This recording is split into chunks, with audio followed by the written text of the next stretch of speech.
അധ ദിക്ഷു വിദിക്ഷു പരിക്ഷുഭിതഭ്രമിതോദരവാരിനിനാദഭരേ ഉദഗാത് ഉദഗാത് ഉരഗാധിപതിസ്തതുപാന്തമശന്ധരുഷന്ധമന.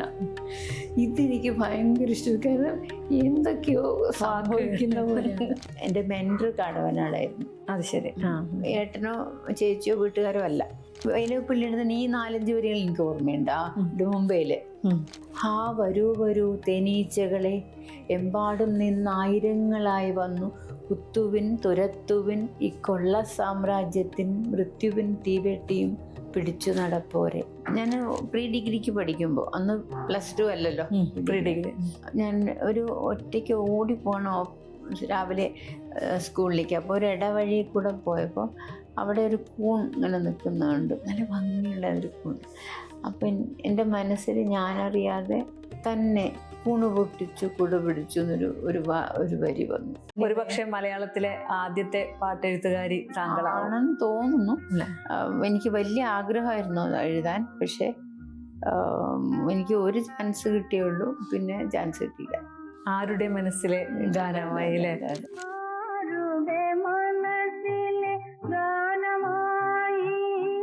ഏട്ടൻ ഗുരുസാഗരം എഴുതിയപ്പോൾ താങ്കൾ ഗുരുഗാഥ എഴുതി. അനിയത്തിലൂടെയാണോ ഏട്ടൻ ഗുരുവിലേക്ക് എത്തുന്നത്? ഞാൻ ഒരു അന്ധവിശ്വാസിയായിരുന്നു.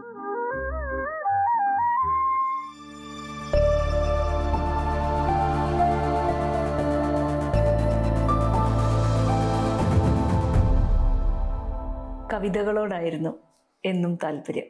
എനിക്ക് തോന്നുന്നു വളരെ ചെറുപ്പത്തിൽ തന്നെ കവിതകൾ കുറിച്ചു തുടങ്ങുകയും ചെയ്തിരുന്നു. സ്നേഹഗീതങ്ങൾ, ധ്യാനം, ഒറ്റച്ചുവട്, അഗ്നിമിത്രൻ ഒരു കുറിപ്പ് തുടങ്ങി കവിതാ സമാഹാരങ്ങൾ.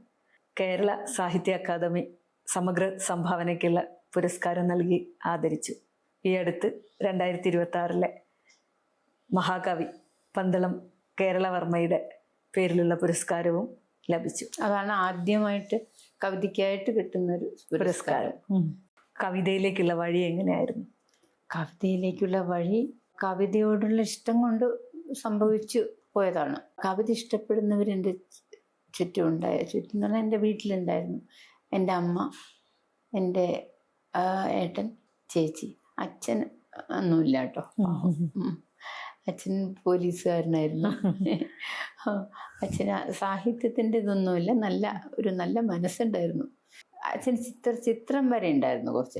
അച്ഛൻ്റെ വഴിക്കാണ് തോന്നുന്നു ഞങ്ങൾക്കൊക്കെ ചിത്രത്തിൻ്റെ ഒരു ഇത് കിട്ടിയത്. ഏട്ടൻ പ്രത്യേകിച്ച് കാർട്ടൂണിങ് ആണെങ്കിലും ചിത്രമാണല്ലോ, കലയാണല്ലോ. ചേച്ചിക്ക് അന്ന് ചേച്ചി കോളേജിലാണ്. അക്ഷരശ്ലോകത്തിൽ താല്പര്യമുള്ള ആളായിരുന്നു.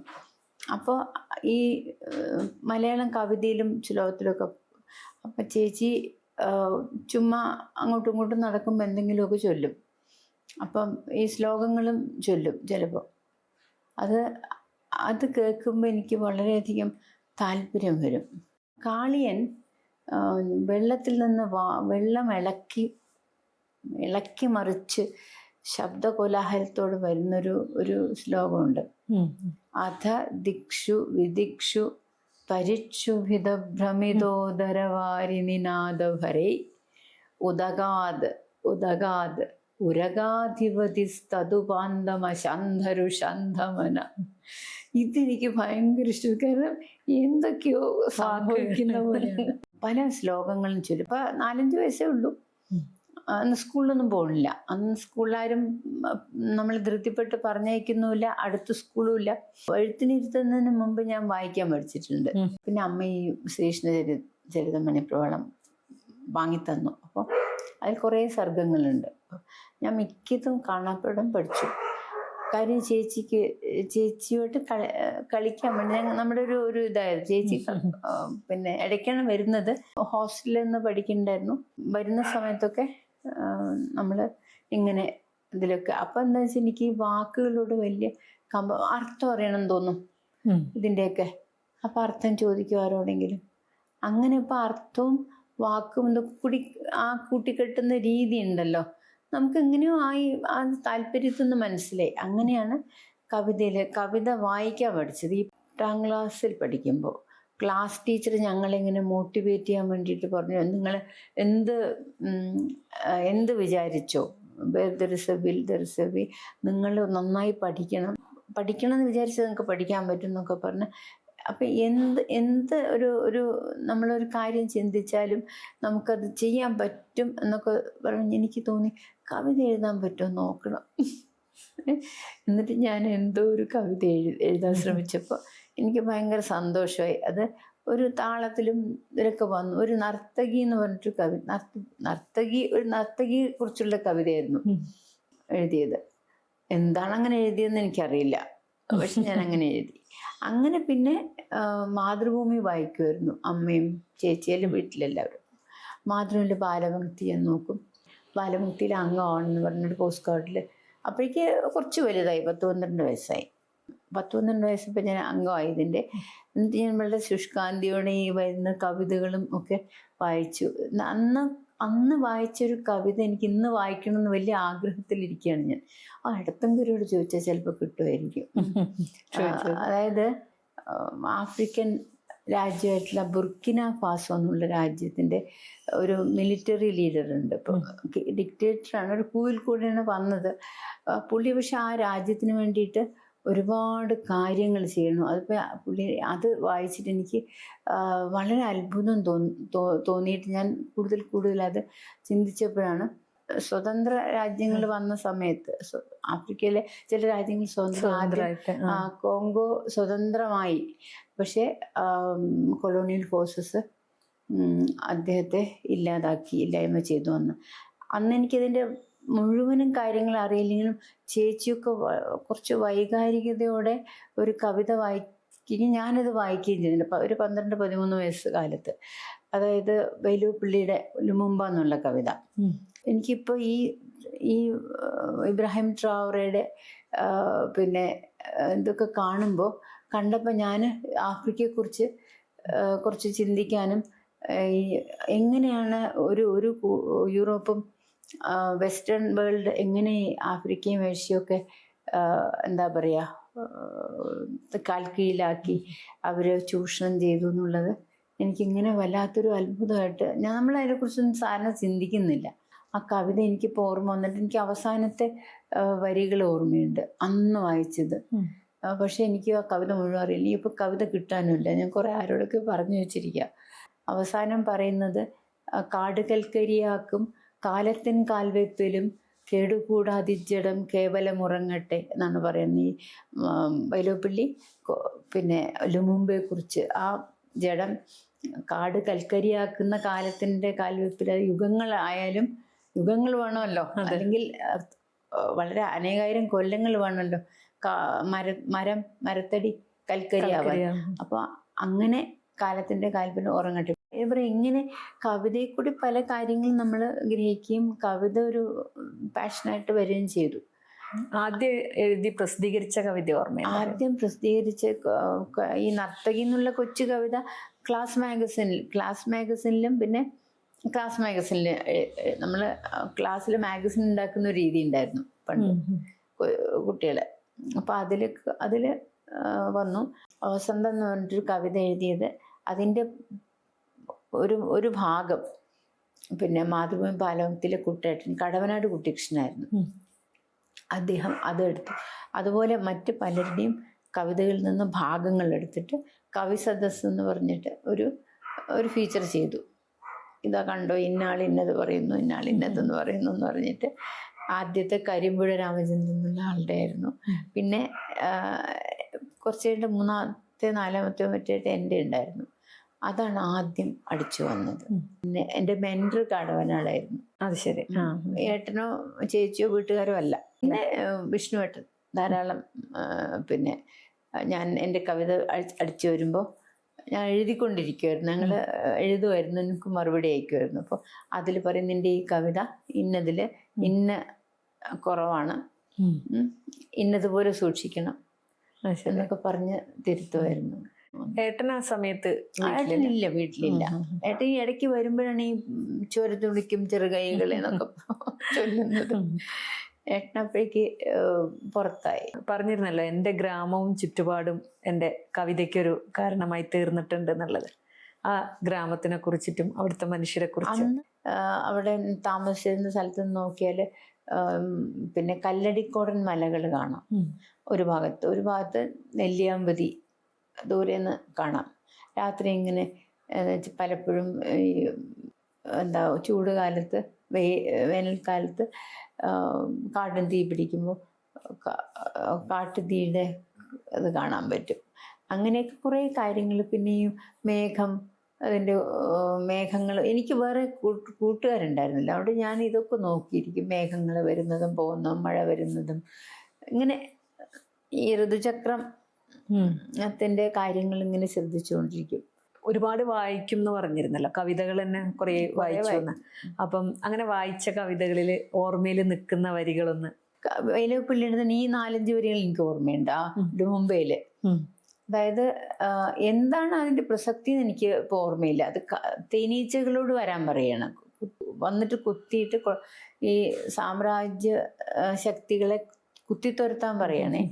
ഹാ വരൂ വരൂ തേനീച്ചകളെ, എമ്പാടും നിന്നായിരങ്ങളായി വന്നു കുത്തുവിൻ തുരത്തുവിൻ ഇക്കൊള്ള സാമ്രാജ്യത്തിൻ മൃത്യുവിൻ തീവെട്ടിയും പിടിച്ചു നടപ്പോരെ.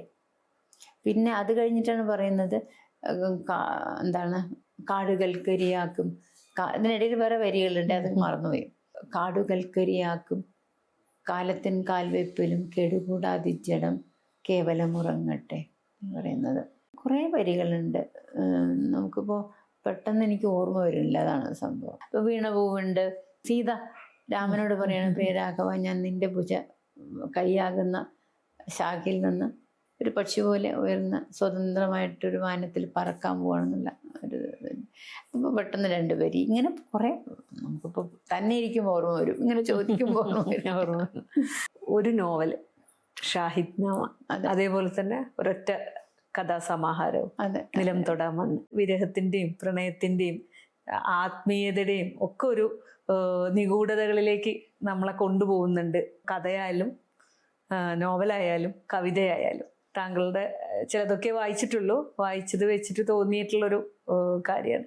എനിക്ക് എന്തുകൊണ്ട് എങ്ങനെയെന്ന് പറയാൻ അറിയില്ല. നമ്മൾക്ക് വരുന്ന പോലെ, അതായത് നമ്മൾ എഴുതാൻ തോന്നുമ്പോൾ ആ എഴുത്ത് വരുന്നത് പോലെ എഴുതുന്നു എന്നുള്ളതേ ഉള്ളൂ. ചിലത് ഇപ്പോൾ ഈ നോവൽ എഴുതാൻ ഉദ്ദേശിച്ചതായിരുന്നില്ല. ഞാൻ ഒരു ചെറുകഥയായിട്ട് തുടങ്ങിയതാണ്. ഓടുന്ന വീരപ്പുലിയലിയാരെ എന്ന് പറഞ്ഞിട്ട് പാട്ട് പാടി ഒരാളിങ്ങനെ അറബനമുട്ടിൻ്റെ എന്ന് പറഞ്ഞപ്പോൾ ഞാൻ ഈ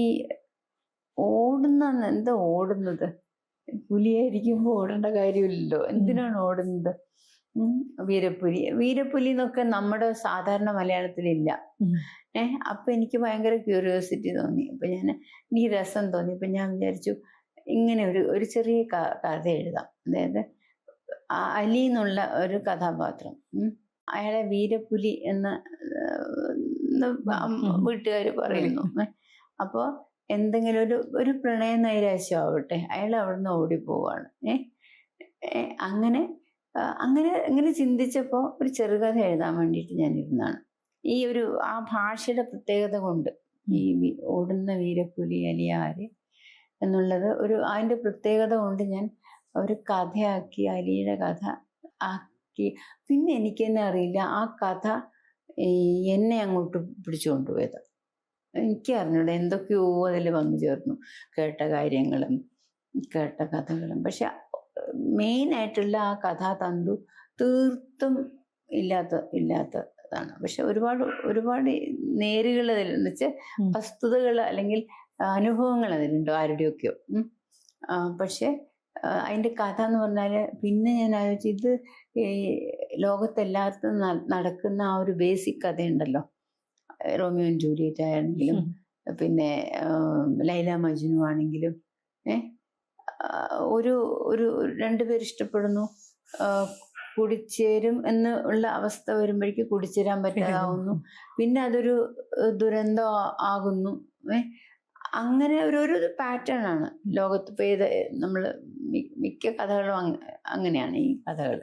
അപ്പം ഞാനത് എഴുതി കഴിഞ്ഞിട്ടാണ് ചിന്തിക്കുന്നത്. പക്ഷെ എനിക്ക് ഇങ്ങനെ അങ്ങോട്ട് എഴുതാൻ തോന്നി, അങ്ങനെ എഴുതിപ്പോയി. അങ്ങനെയാണ് ഉണ്ടായത്. അവസാനം പിന്നെ തീർത്തും അവിചാരിതമായിട്ട് വന്നു ചേർന്നത് ആ ഇദ്ദേഹത്തിൻ്റെ കാണാതായ ഒരു സുഹൃത്ത്, ക്ലാസ്മേറ്റ് കഥാപാത്രം ആയിട്ട് വരുന്നുണ്ട്. അത് പ്യുവർ ഫിക്ഷൻ തന്നെയാണ്. അല്ല, ഈ അലി എന്നുള്ള കഥാപാത്രം പ്യുവർ ഫിക്ഷനാണ്. പിന്നെ ചില പരിചയക്കാരുടെയോ അല്ലെങ്കിൽ കേട്ടവരുടെയോ ഒക്കെ അംശങ്ങൾ നമ്മൾ, അതായത് നമ്മൾ ഈ അസംസ്കൃത വസ്തുക്കളിൽ നിന്ന് ചില സാധനങ്ങൾ ഉണ്ടാക്കുന്നില്ലേ, കരകൗശല വസ്തുക്കൾ ഉണ്ടാക്കുന്ന പോലെ തന്നെ എന്തൊക്കെയോ അനുഭവങ്ങളുടെ തുണ്ടുകൾ അവിടെ നിന്നും ഇവിടെ നിന്നും എടുത്ത് അതൊക്കെ വന്നു ചേർന്നു നമ്മൾ എഴുതുമ്പോൾ. അങ്ങനെയാണത്. ഇപ്പം എന്താ വെച്ചാൽ പിന്നെ അതിൻ്റെ 2ാം ഭാഗം എഴുതി വെച്ചിരിക്കുക. പക്ഷെ അത് റിവൈസ് ചെയ്യണം. ചില ഭാഗങ്ങൾ വളരെ വീക്കാണ്, അവസാനം തീർത്തും വീക്കാണ്, പിന്നെ ഇടയ്ക്കുള്ള ഭാഗങ്ങൾ വീക്കാണ്. അങ്ങനെ ഇരിക്കുമ്പോൾ അത് എഴുതിക്കൊണ്ടിരിക്കുമ്പോൾ എനിക്ക് ഒരു കാര്യമില്ല, ഒരാളെ പറ്റിയിട്ട് ഒരു പേരാണ്, ഒരു വാക്കാണ് കിട്ടിയത്, പനയോലക്കിറുക്കൻ. അത് ഒരാളെ കുറിച്ച് ഒരാൾ വിശേഷിപ്പിച്ചതാണ്. ആ പനയോലക്കിറുക്കൻ എന്ന്. കാര്യം എന്താ വെച്ചാൽ അയാളുടെ രീതി എന്ന് വെച്ചാൽ അയാൾക്ക് പീരിയോഡിക്കലായിട്ട് ഒരുതരം മാനസികാവസ്ഥ തെറ്റും. ആ തെറ്റുന്ന സമയത്ത് എവിടെന്നെങ്കിലും പനയോല പറിച്ചുകൊണ്ട് വന്നിട്ട് പനയോലയും പിടിച്ച് വീട്ടിൻ്റെ തന്നെ കയറിയിരിക്കും. അപ്പോൾ പനയോലക്കിറുക്കെന്ന് അയാളെ ഒരാൾ വിശേഷിപ്പിച്ച കാര്യം പറഞ്ഞതാണ്. എനിക്ക് അതിൽ നിന്ന് ഞാൻ ഒരുപാട് 2 ചാപ്റ്റർ എഴുതി ആ ഒരു വാക്കിൽ നിന്ന്.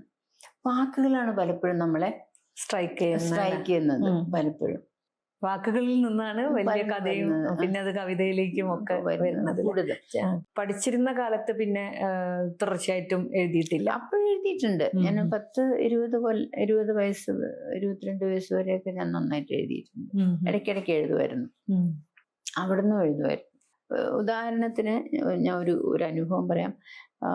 പിന്നെ ഞാൻ പ്രീ ഡിഗ്രിക്ക് പഠിക്കുമ്പോൾ, അന്ന് +2 അല്ലല്ലോ, പ്രീ ഡിഗ്രി, ഞാൻ ഒരു ഒറ്റയ്ക്ക് ഓടിപ്പോണോ രാവിലെ സ്കൂളിലേക്ക്. അപ്പോൾ ഒരു ഇടവഴി കൂടെ പോയപ്പോൾ അവിടെ ഒരു കൂൺ ഇങ്ങനെ നിൽക്കുന്നുണ്ട്, നല്ല ഭംഗിയുള്ള ഒരു കൂൺ. അപ്പം എൻ്റെ മനസ്സിൽ ഞാനറിയാതെ തന്നെ കൂണ് പൊട്ടിച്ചു കുട പിടിച്ചു എന്നൊരു ഒരു വരി വന്നു. അപ്പോൾ ഞാൻ പിന്നെ അന്ന് വീട്ടിൽ വന്നിട്ട് ഞാൻ പിന്നെ കുറച്ചും കൂടി ആലോചിച്ച്, പിന്നെ കൂണ് പൊട്ടിച്ചു കുട പിടിച്ചു, പൂണുനൂൽ താമര നൂല് വിട്ടു. കൂണെന്നുള്ളതിനെ പ്രാസോപ്പിച്ചാണ് പൂണുനൂൽ. അപ്പോൾ താമര നൂലും ഇട്ടു. പൂണുനൂലിട്ട സ്ഥിതിക്ക് പിന്നെ ബാക്കി തട്ടുടുക്കട്ടെ എന്നുള്ളത് താളില കൊണ്ടൊന്ന് തട്ടുടുത്തു. ആതിരത്താരം പറിച്ചെടുത്തൻ കാതിൽ കടുക്കൻ കടഞ്ഞു വെച്ചു എന്ന് പറഞ്ഞിട്ട് ഒരു ബ്രാഹ്മണനെയാണ് ഞാൻ അവിടെ ഉണ്ടാക്കിയത്. അറിയാതെ ഇത് ഈ കൂണിൽ നിന്നും വന്നുകൊണ്ടാണ്. പ്രത്യേകിച്ചൊരു ചിന്ത കൊണ്ടൊന്നുമല്ല വന്നത്. അങ്ങനെ അവസാനം ഇതിങ്ങനെ 3-4-5 വരികൾ ഇങ്ങനെ ഉണ്ടാക്കി പിന്നെ തുടരാൻ പറ്റിയില്ല. പിന്നെ ഡൽഹിയിൽ വെച്ചിട്ട് ഒരു ദിവസം ഈ പഴയ നോട്ട് ബുക്ക് എടുത്ത് നോക്കിയപ്പോൾ ഈ വരികൾ കണ്ടപ്പോൾ ഞാൻ വിചാരിച്ചു, ഇയാളെ ഒരു യാത്ര അയക്കാം. ഇയാൾ എന്തെങ്കിലുമൊക്കെ ഏതെങ്കിലും ഒരു അയാളുടെ ഒരു സ്വപ്നത്തിൽ കണ്ടൊരു പെണ്ണിനെ അന്വേഷിച്ച് പോട്ടെ എന്ന് മനസ്സിൽ തോന്നിയിട്ട് അങ്ങനൊരു സംഭവം എഴുതിയുണ്ടാക്കി. കാലടി കീഴിൽ വഴി കിടന്നുണങ്ങി പോകാനുള്ള ഒരുക്കങ്ങളായിട്ട് ഇതിന് കുട പിടിച്ചതും കൂണിൻ്റെ കുടയും ആതിരത്താരത്തിൻ്റെ കടുക്കനും താളലയുടെ തെറ്റും പിന്നെ നീരവരാത്രി ആളോട് വാങ്ങി നീലത്തുളസി ശിഖയിൽ വെച്ചു. ഇങ്ങനെ കുറേ കാര്യങ്ങൾ ചമയം കൊടുത്തിട്ട് അയാളെ അയച്ചു. പിന്നെ കുറേ അയച്ച അവസാനം അവളെ കണ്ടുമുട്ടുണ്ട്. അതിൻ്റെ ഇടയിൽ വളരെ സ്ട്രഗിൾസ് ഉണ്ടാവുന്നുണ്ട്. പിന്നെ അവരുടെ കല്യാണം നടക്കുന്നുണ്ട്. അങ്ങനെ കല്യാണം എന്ന് പറഞ്ഞ കവിതയുടെ പേര്. അത് അവിടെ വെച്ച് എഴുതി. ഇങ്ങനെ ഒരു എന്താ പറയുക, വലിയ ലക്ഷ്യമൊന്നുമില്ലാത്ത രീതിയിലാണ് കവിതകൾ എഴുതുന്നത്.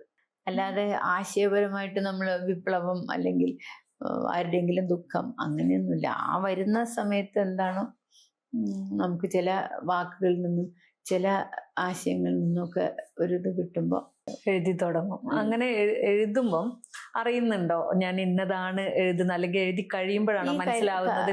ഈ കല്യാണം ശരിക്കും പറഞ്ഞാല് ഒരു ഒഴുക്കിന് അങ്ങനെ വന്നു.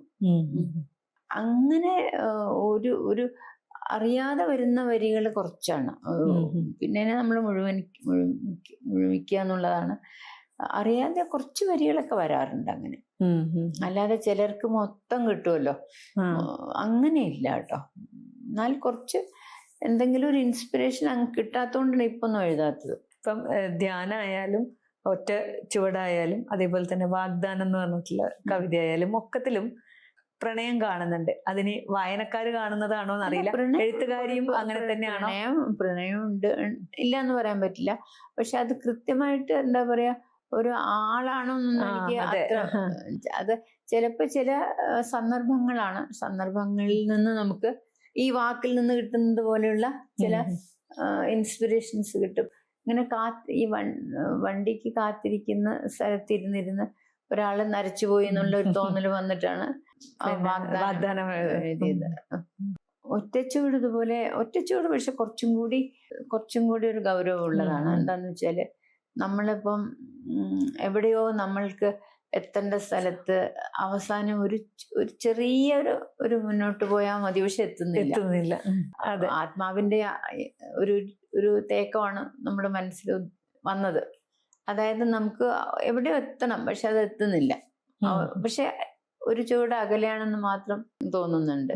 അങ്ങനെ ഒരു ഈ എഴുത്തിലൊക്കെ ഈ പറഞ്ഞ ആത്മീയതയുടെ ഒരു അംശം കാണുന്നുണ്ട്. ഏത് വായിച്ചു പോകുമ്പോഴും കടന്നു വന്നത് തന്നെയാണോ, അല്ലെങ്കിൽ മനഃപൂർവ്വം വരുന്നത്? മനഃപൂർവ്വമല്ല, ഞാൻ മനഃപൂർവ്വം ഒന്നും സാധാരണ ചെയ്യാറില്ല.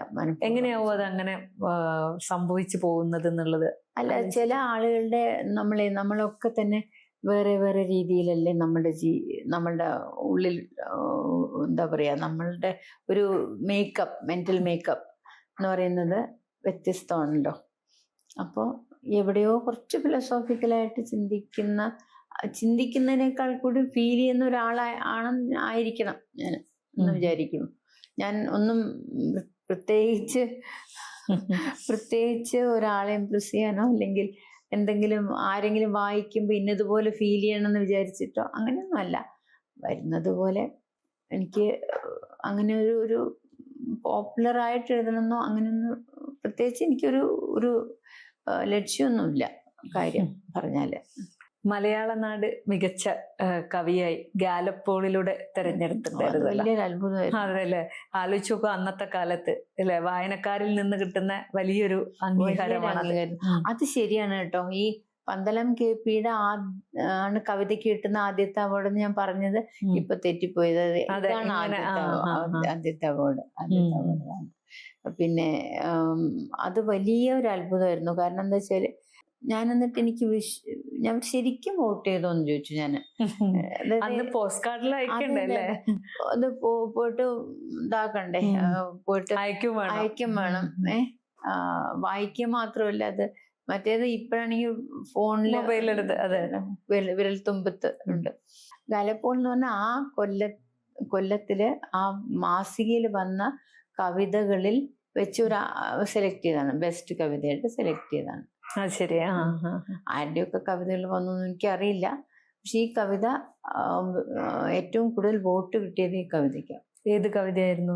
കുടിവെപ്പ് എന്ന് പറഞ്ഞൊരു കവിതയാണ്. പക്ഷികൾ ഇങ്ങനെ പാറി വരുന്നതും പക്ഷികൾ കൂടുവയ്ക്കുന്നതും ഒക്കെ ആയിട്ടുള്ളൊരു ചെറിയ കവിതയാണ്. അപ്പോൾ 9,000-ലേറെ പേര് അങ്ങനെ പോയി തെരഞ്ഞെടുത്തിട്ടുണ്ട് ആ കൊല്ലത്തെ അവർക്ക് ഇഷ്ടപ്പെട്ട കവിതയായിട്ട്. അതെനിക്ക് വലിയൊരു ബൂസ്റ്റ് ആയിരുന്നു കേട്ടോ, വലിയൊരു ബൂസ്റ്റ് ആയിരുന്നു. പാട്ടെഴുത്തുകാരിയാവാൻ വലിയ ആഗ്രഹമായിരുന്നു. എനിക്ക് തോന്നുന്നു ഒരുപക്ഷെ മലയാളത്തിലെ ആദ്യത്തെ പാട്ടെഴുത്തുകാരി താങ്കളാണെന്ന് തോന്നുന്നു. എനിക്ക് വലിയ ആഗ്രഹമായിരുന്നു അത് എഴുതാൻ. പക്ഷെ എനിക്ക് ഒരു ചാൻസ് കിട്ടിയുള്ളൂ, പിന്നെ ചാൻസ് കിട്ടിയില്ല. ആരുടെ മനസ്സിലെ ഗാനമായില്ലേ, മനോഹരമായ ഒരു പാട്ടായിരുന്നു പീലീലയുടെ. പിന്നെ ഒരു ചാൻസ് കിട്ടിയില്ല. പിന്നെ ഏട്ടൻ പറഞ്ഞു, നീ ഇത് പാട്ട് എഴുതാനൊക്കെയാണ് പോകേണ്ടത്, കവിതയല്ലേ കൂടുതൽ നല്ലതെന്നും പറഞ്ഞു. ഏട്ടൻ ഒട്ടും ശ്രമിക്കുക, അല്ലെങ്കിൽ ഏട്ടൻ വല്ല ആരോടെങ്കിലും പറഞ്ഞിരുന്നെങ്കിൽ ചിലപ്പോൾ റെക്കമെൻഡ് ചെയ്തിട്ടുണ്ടെങ്കിൽ ചിലപ്പോൾ കിട്ടും. പക്ഷേ ഏട്ടൻ അങ്ങനെ റെക്കമെൻഡ് ചെയ്യുന്ന ആളായിരുന്നില്ല. പക്ഷെ ഇത് നല്ലൊരു പാട്ടായിരുന്നല്ലോ. കാരണം ദേവരാജ മാഷ സംഗീതം പാടിയത് പീലീല. എന്നിട്ടും എനിക്ക് തോന്നുന്നു അന്നേറെ ശ്രദ്ധിക്കപ്പെട്ട ഒരു പാട്ട് കൂടിയാണ്. എനിക്ക് സേതുവേട്ടൻ, K. സേതുമാധവൻ അതിൻ്റെ ഒരു റെക്കോർഡും കുറച്ച് 250 രൂപ വെച്ച് തന്നു. അത് വലിയ തുകയാണ്, 250 എന്നൊക്കെ പറഞ്ഞാല്. പിന്നെ എത്രയോ കാലം മുമ്പല്ലേ.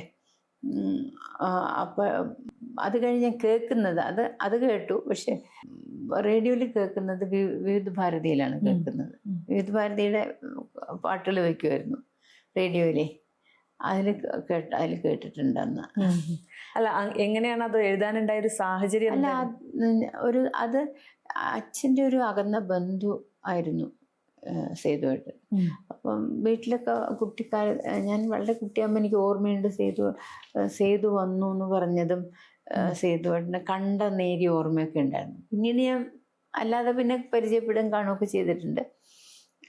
അപ്പം വീടുമായിട്ട് അടുപ്പുണ്ടായിരുന്നു. അപ്പം അച്ഛനോട് പറഞ്ഞു ഞാൻ, അങ്ങനെ എനിക്ക് പാട്ട് എഴുതിയാക്കൊണ്ടാവുന്നു സേതുവേട്ടനോട് പറയുമെന്ന് ചോദിച്ചു. അങ്ങനെ സേതുവേട്ടനൊരു ചാൻസ് തന്നാണ്. ഒരു ഇൻലൻഡിലാണെന്ന് തോന്നുന്നു അതിൻ്റെ ഇതെഴുതി, വരികളല്ല, ഇന്നതാണ് സന്ദർഭം, ആ സിനിമയുടെ സന്ദർഭം അവര് അയച്ചു തന്നിട്ട് പിന്നെ എഴുതി അയച്ചു കൊടുക്കുക. ഞാൻ എഴുതിയതാണ്. അത് ശരി. ഇത്തിരി കൂടുതൽ എന്താ പറയുക, ഇത്തിരി ഹെവിയാണത് പാട്ട്. ജയഭാരതിയാണത് വായിക്കുന്നത്. ഒരു പുസ്തകത്തിൻ്റെ ഉള്ളിൽ എന്തോ ആണത്. ഞാൻ ഈ അടുത്ത ദിവസം കൂടെ അത് കണ്ടു. എനിക്ക് ആ പാട്ട് കേൾക്കാൻ വേണ്ടിയിട്ട്. ഇത്രയും ഹെവി ആയിട്ടുള്ള പാട്ട് അവിടെ വേണ്ട ആവശ്യമില്ലായിരുന്നു അല്ലേ?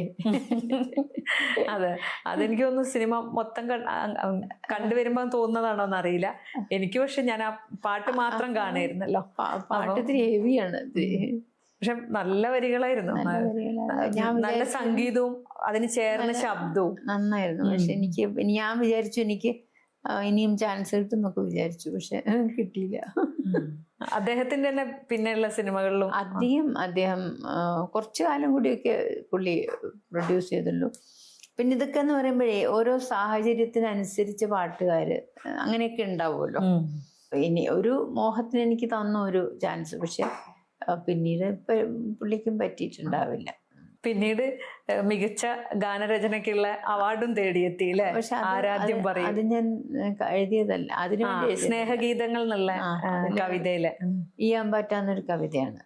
അത് എഴുതിയത് അതിൽ പ്രണയം ഉണ്ടെങ്കിലും അത് ഞാൻ എഴുതാൻ കാരണം ഇതുപോലെ ഈയാമ്പാറ്റകൾ ഇങ്ങനെ ചത്തു വീഴുന്ന കണ്ടിട്ടാ. ഒരു ദിവസം ഡൽഹിയിലിരിക്കുമ്പോൾ ഇങ്ങനെ മഴക്കാലത്ത് ഈയാമ്പാറ്റകൾ വന്നിങ്ങനെ വിളക്കിന്റെ ചുറ്റും പറന്ന് വീഴുന്ന കണ്ടപ്പോൾ സങ്കടം തോന്നി ചെറുതായിട്ട്. ഇത് തന്നെയല്ലേ മനുഷ്യന്റെയും കാര്യം.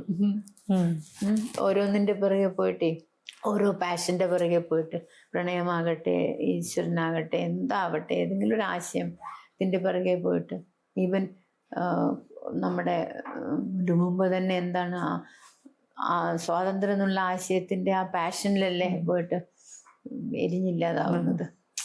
ഇങ്ങനെ ഒരു എരിഞ്ഞില്ലാതാവല് എല്ലാത്തിലും ആഴമുള്ള അനുഭവങ്ങളിലൊക്കെ എരിഞ്ഞില്ലാതായാലേ, എരിഞ്ഞു വേണമെന്നില്ല. ക്രിസ്തു പറയുന്നുണ്ട്, ഒരു ധാന്യമണി നിലത്ത് വീണ് മരിക്കുന്നില്ല എങ്കിൽ അത് തനിയെ ഇരിക്കും.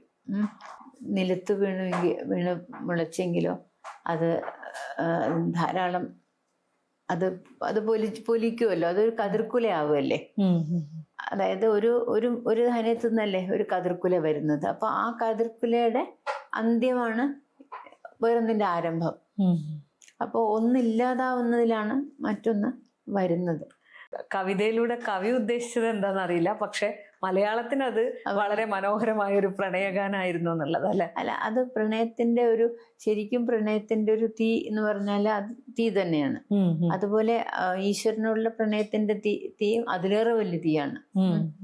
പിന്നെ ഇതുപോലെ മുല്ലുമുമ്പയുടേതുപോലെ അല്ലെങ്കിൽ ഈ ട്രൗറയുടേതുപോലെയുള്ള ദേശീയത അല്ലെങ്കിൽ ഒരു സ്വാതന്ത്ര്യം, അത് എത്രയോ ആളുകൾ അങ്ങനെ ഈയാമ്പാറ്റകളെ പോലെ ആശയത്തിന് വേണ്ടിയിട്ട് ഇല്ലാതായിരിക്കും. നമ്മുടെ സ്വാതന്ത്ര്യ സമരം ഇല്ലേ? പക്ഷെ അതിലെ വരികളെ ആരാധ്യം പറയും. അതെ അതെ അല്ലെ?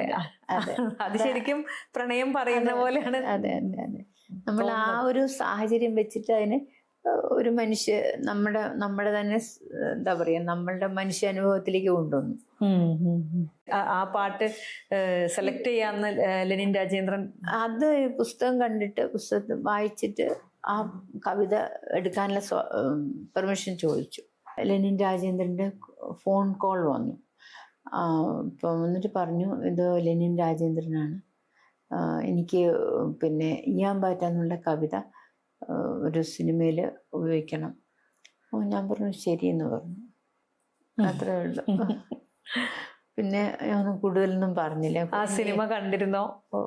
പിന്നീട് കണ്ടു, കുറെ കഴിഞ്ഞിട്ട് അത് വന്നപ്പോൾ കണ്ടിരുന്നു. അല്ല, പക്ഷെ എന്താണ് കാരണം എനിക്ക് നല്ല പനിയുമായിരുന്നേ. അപ്പോൾ എനിക്ക് ശരിയെന്ന് പറഞ്ഞ അവിടെ ഞാൻ വെച്ചു. എനിക്ക് കൂടുതൽ എന്താണെന്ന് ചോദിക്കാനൊന്നും തോന്നിയില്ല. ഇത് പാട്ടാണെന്ന് എനിക്ക് അറിയില്ല. ഞാൻ വിചാരിക്കുന്നത് എന്താ അറിയോ, ഏതെങ്കിലും കഥാപാത്രം കവിത എടുത്ത് വായിക്കുമായിരിക്കും എന്നാണ് ഞാൻ വിചാരിക്കുന്നത്. ഇത്രയും സംഗീതം അതിൽ ഒളിച്ചിരിക്കുന്നുണ്ടെന്ന് എനിക്കറിയില്ലായിരുന്നു. അതെ, രവീന്ദ്ര മാഷ സംഗീതം. അല്ല, ആ വാക്കുകളിലെ ഇത്ര സംഗീതം ഉണ്ടായിരുന്നു. സംഗീതം ഉള്ളത് കൊണ്ടാണല്ലോ അതിനെ അതെ അതെ അതെ. സ്ക്രീനിൽ കണ്ടപ്പോ എന്ത് തോന്നി? നല്ല സീനായിരുന്നല്ലേ അത്. ഒരു സംയുക്ത വർമ്മയുടെ നല്ലൊരു സീനായിരുന്നു. അല്ല, എഴുതിയ ആൾ അതൊന്നും ഉദ്ദേശിച്ച് എഴുതിയതല്ലല്ലോ. അപ്പൊ പക്ഷെ സ്ക്രീനിൽ അത് കണ്ടപ്പോ ഒരു സന്തോഷം തോന്നി.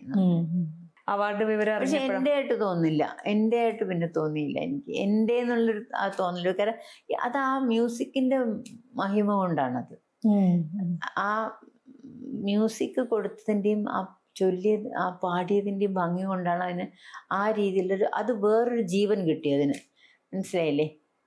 വെറും നമ്മൾ വാക്കുകൾ മാത്രമായിട്ട് ഇരിക്കുകയാണെങ്കിൽ അത് വരില്ല. എല്ലാ ലിറിക്സ് എടുത്ത് നോക്കിയാലും നമുക്ക് കാണാൻ പറ്റും.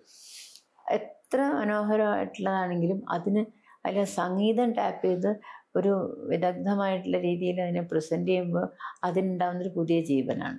അവാർഡ് കിട്ടിയപ്പം ഒട്ടും പ്രതീക്ഷിച്ചില്ല.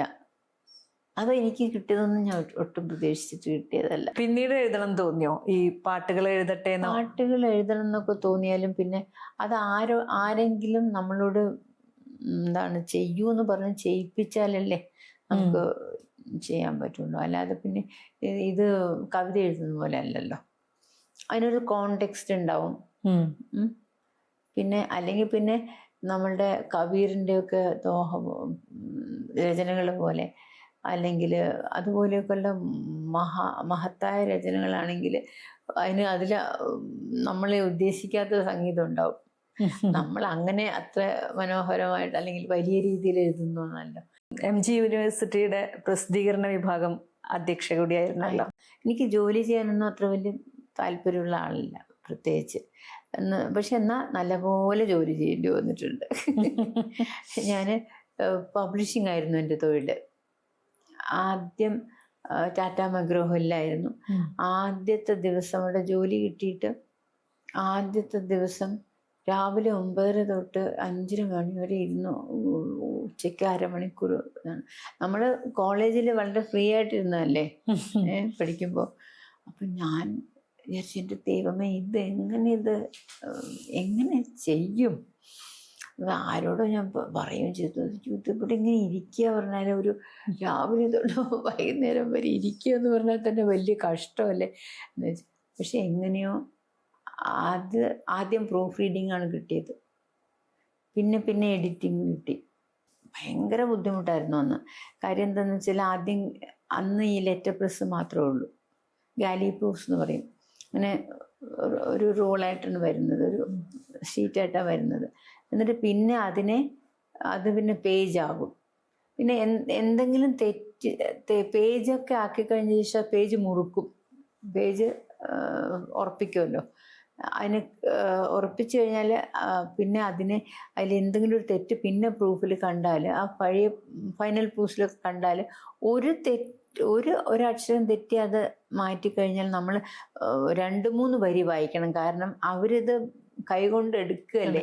എടുക്കുമ്പോഴേക്ക് വേറെ എന്തെങ്കിലും അങ്ങോട്ടും ഇങ്ങോട്ടും മാറിയാൽ പ്രശ്നമായി.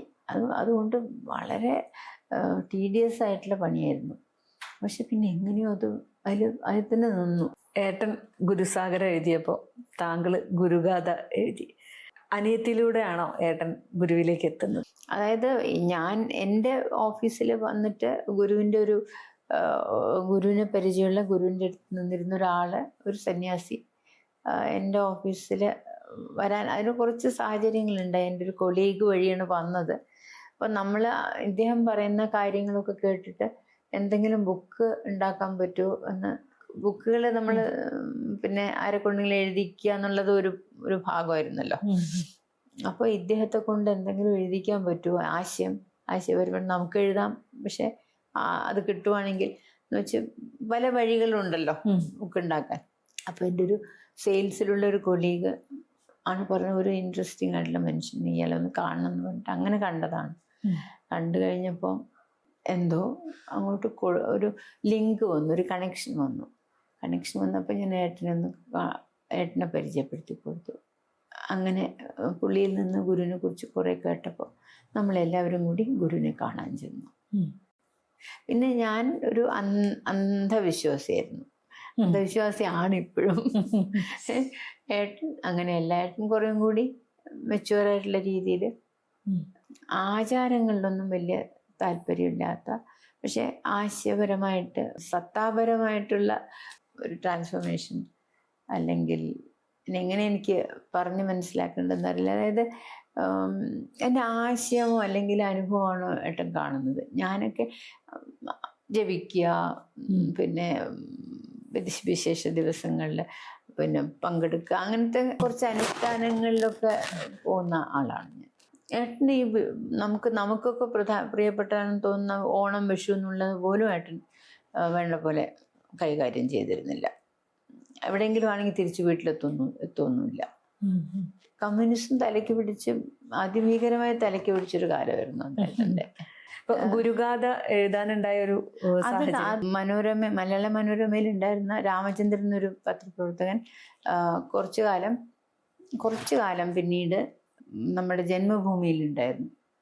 അപ്പോൾ ഒരു ദിവസം എന്നെ വിളിച്ചിട്ട് പറഞ്ഞു, മെയിൻ സ്ട്രീമിൽ നിന്നുള്ള ആളുകളെയൊക്കെ എഴുതിക്കാനുള്ള പരിശ്രമമാണ്, അതുകൊണ്ട് ഉഷ എന്തെങ്കിലും എഴുതൂ, പിന്നെ ഭാരതീയ സംസ്കാരത്തെക്കുറിച്ച് എന്ന്. ഞാൻ പറഞ്ഞു, അതിന് കുറച്ചും കൂടി വായന വേണം, കുറച്ചും കൂടി ഒരു സ്കോളർഷിപ്പ് വേണം, എനിക്കതില്ല, അതുകൊണ്ട് എനിക്ക് സംസ്കാരത്തെ പറ്റിയൊന്നും എഴുതാൻ പറ്റില്ല, എന്നാൽ ഗുരുവിനെ കുറിച്ച് എഴുതാൻ പറ്റില്ല. ഞാൻ ഗുരുവിനെ കുറിച്ച് മാത്രം എഴുതി എങ്ങനെ ശരിയാവുന്നത്?